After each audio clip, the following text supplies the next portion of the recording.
ഗാനം നമുക്ക് ചേർന്ന് പാടി ദൈവത്തെ മഹത്വപ്പെടും.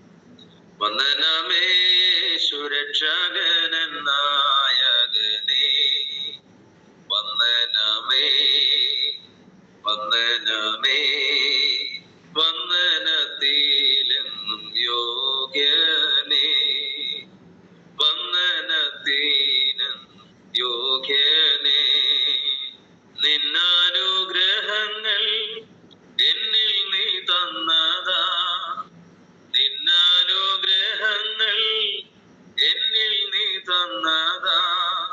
നിന്നൂടെ വന്ദനം എന്നോമൻ ഗാനമാ, നിന്നൂടെ വന്ദനം എന്നോമൻ ഗാനമാ. വന്ദനമേ യേശു രക്ഷകൻ നായകനേ, വന്ദനമേ വന്ദനമേ, വന്ദനത്തിൻ യോഗ്യനേ, വന്ദനത്തിന് യോഗ്യനേ. കാൽവറി ദർശനം കാണുന്നൻ മുൻപിലാ, കാൽവറി ദർശനം കാണുന്നൻ മുൻപിലാ.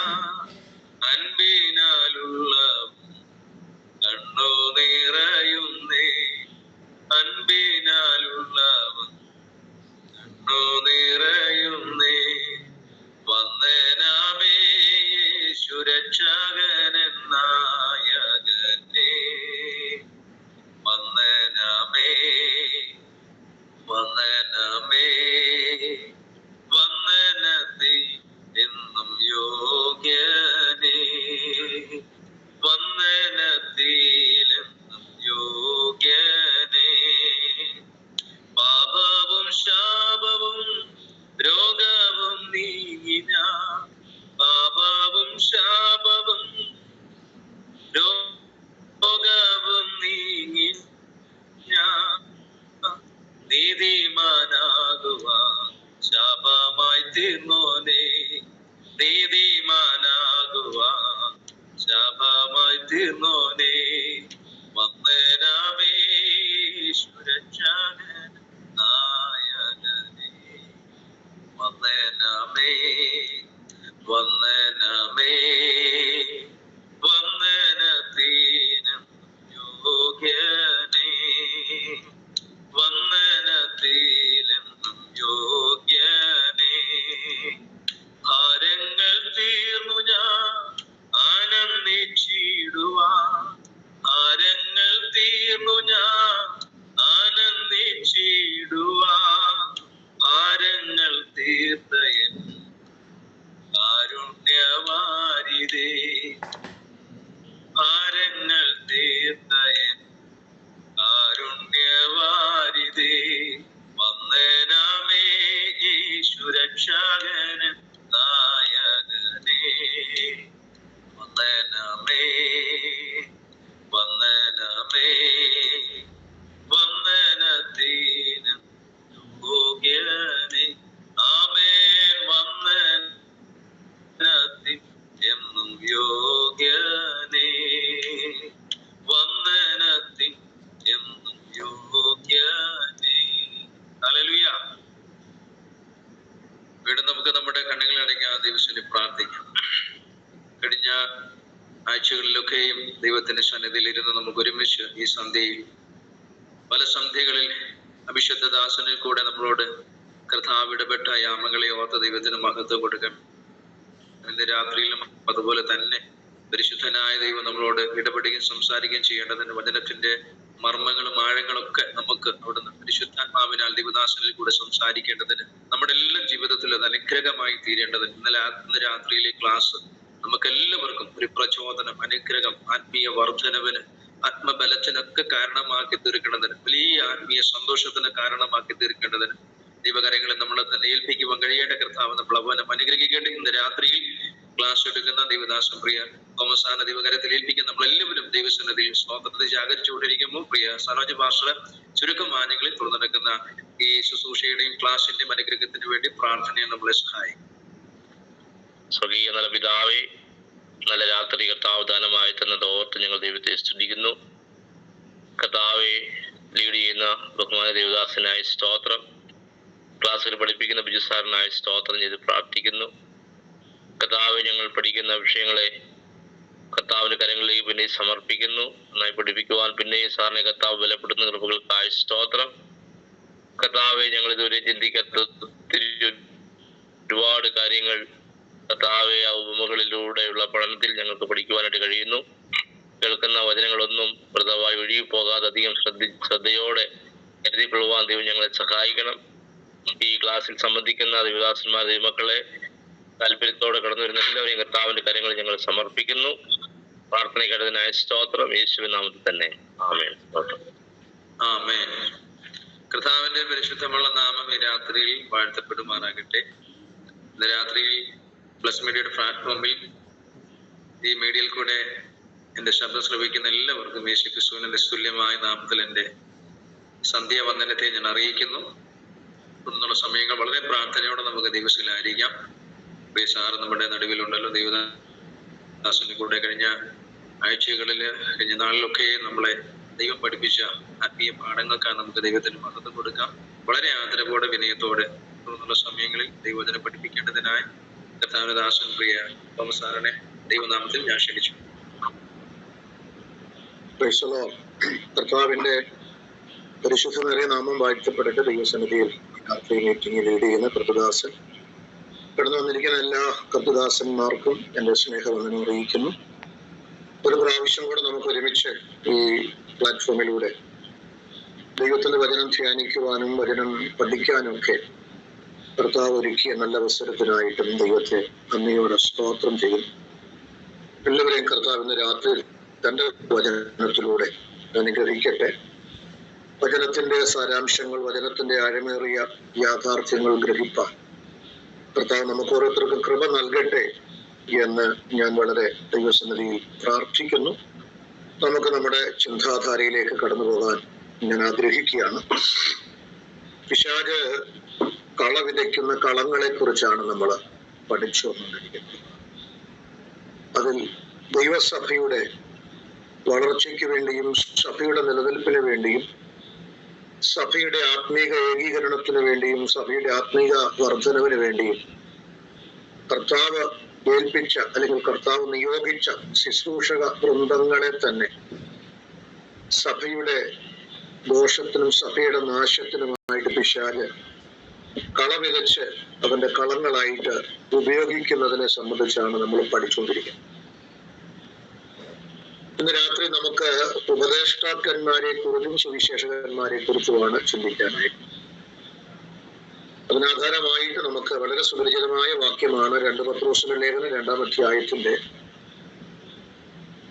1-ാമത്തെ വാക്യം തന്നെ നമ്മൾ വായിക്കുമ്പോൾ, എന്നാൽ കള്ളപ്രവാചകന്മാരും ജനത്തിന്റെ ഇടയിൽ ഉണ്ടായിരുന്നു. അടുത്ത വാക്ക് ശ്രദ്ധിക്കണം. അങ്ങനെ നിങ്ങളുടെ ഇടയിൽ ഗുരുപദേഷ്ടാക്കന്മാർ ഉണ്ടാകും. പത്രോസ് നൽകുന്ന മുന്നറിയിപ്പ് എന്ന് പറയുന്നത്, നിങ്ങളുടെ ഇടയിൽ ഗുരുപദേഷ്ടാക്കന്മാര് ഉണ്ടാകും. അതിന്റെ പ്രത്യാഘാതങ്ങളും അവരുടെ പ്രത്യേകതകളും ഒക്കെയാണ് നമ്മൾ താഴോട്ടുള്ള വാക്യങ്ങളൊക്കെ വായിക്കുമ്പോൾ നമുക്ക് കാണാനായിട്ട് കഴിയും. ഗുരുപദേഷ്ടാക്കന്മാര് നിങ്ങളുടെ ഇടയിൽ ഉണ്ടാകും. നമുക്കറിയാം, ഒരു ഉപദേഷ്ടാവ് എന്ന് പറയുമ്പോൾ ദൈവത്തിന്റെ വചനം പഠിപ്പിക്കുന്ന ഒരു അധ്യാപകൻ, ഹൈസ്കൂൾ അധ്യാപകൻ എന്ന് മാത്രമുള്ള അർത്ഥമല്ല, മറിച്ച് ഇടയന്മാരായ ഉപദേഷ്ടാക്കന്മാരെന്ന് പറയും. ഇടയന്മാരും ദൈവവചനം പഠിപ്പിക്കുവാനായിട്ട് സമർത്ഥരായിരിക്കും.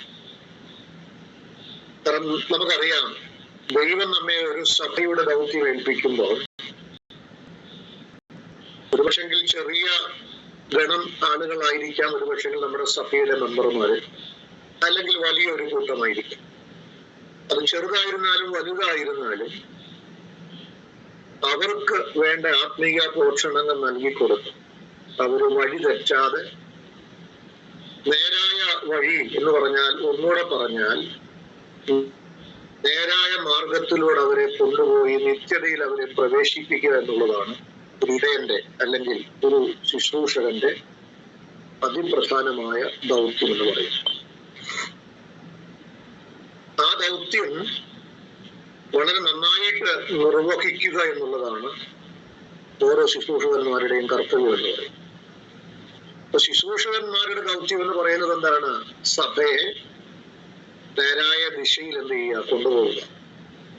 ഏതെങ്കിലും നിലകളിൽ ഏതെങ്കിലും ഒരാട് വഴി തെറ്റുന്നുവെങ്കിൽ അതിനെ വചനത്തിന്റെ അടിസ്ഥാനത്തിൽ നേരായ പാതയിലേക്ക് മടക്കി വരുത്തുക, മടക്കി കൊണ്ടുപോകുക എന്നുള്ളതാണ് ഒരു ഇടയന്റെയോ അല്ലെങ്കിൽ ശുശ്രൂഷകന്റെയോ ഉത്തരവാദിത്വം.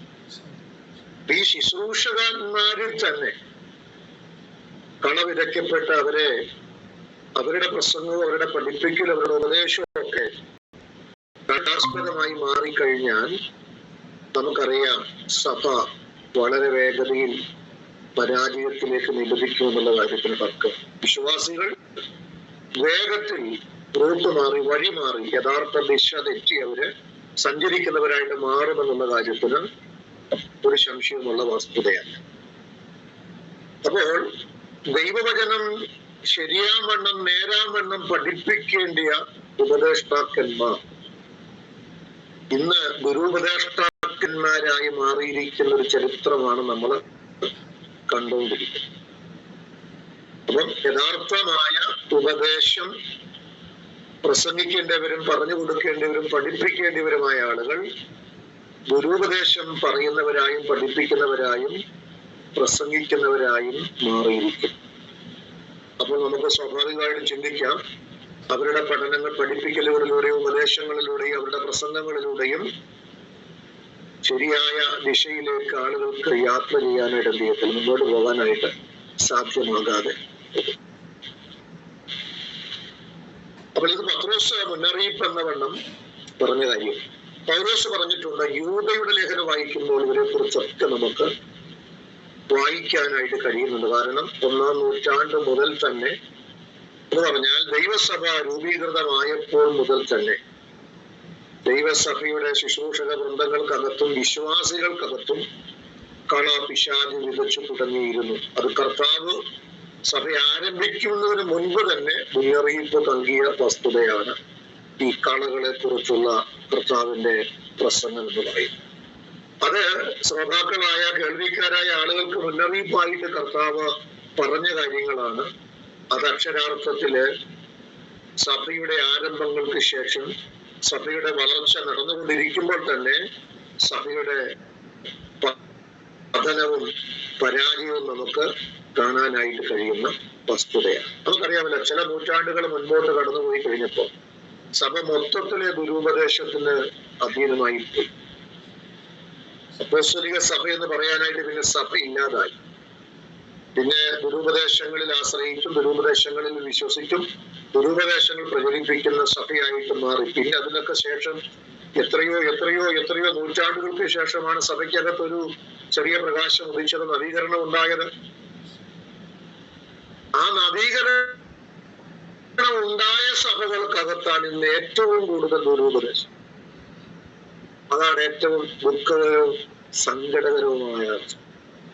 നവീകരണ സഭകളെന്ന് നമ്മൾ അഭിമാനിക്കുന്ന, വേർപെട്ട സഭകളെന്ന് അഭിമാനിക്കുന്ന, വേദപുസ്തക ഉപദേശങ്ങൾക്ക് അല്ലെങ്കിൽ വേദപുസ്തക സത്യങ്ങൾക്ക് 100% പ്രാധാന്യത കൊടുക്കുന്നു എന്ന് പ്രസ്താവിക്കുന്ന സഭകൾക്കകത്താണ് ഇന്നത്തെ പ്രസംഗകരും ഉപദേഷ്ടാക്കന്മാരും ദുരുപദേശം ചെയ്യും ജനത്തിന് നൽകി കൊടുക്കുന്ന സാഹചര്യം. അപ്പൊ അതിന്റെ സന്ദർഭം എന്താ, അല്ലെങ്കിൽ അതിന്റെ അർത്ഥം നമ്മൾ എന്താ മനസ്സിലാക്കേണ്ടത്? അതുപോലെ കള വിതയ്ക്കപ്പെട്ടു, അതുപോലെ കള വളർന്നു. ആ കളയുടെ പ്രതിഫലനം ഇന്ന് അനേകരെ നശിപ്പിച്ചുകൊണ്ടിരിക്കുന്ന, ഇല്ലാതാക്കിക്കൊണ്ടിരിക്കുന്ന സാഹചര്യത്തിലേക്ക് കടന്നുപോയിക്കൊണ്ടിരിക്കുന്നു. ദുരുപദേഷ്ടാക്കന്മാരെ കുറിച്ച് ചില കാര്യങ്ങൾ നമുക്ക് ചിന്തിക്കാം. അപ്പോസ്തലപ്രവൃത്തി 28-ാം അധ്യായത്തിന്റെ 22-ാമത്തെ വാക്യത്തിലേക്ക്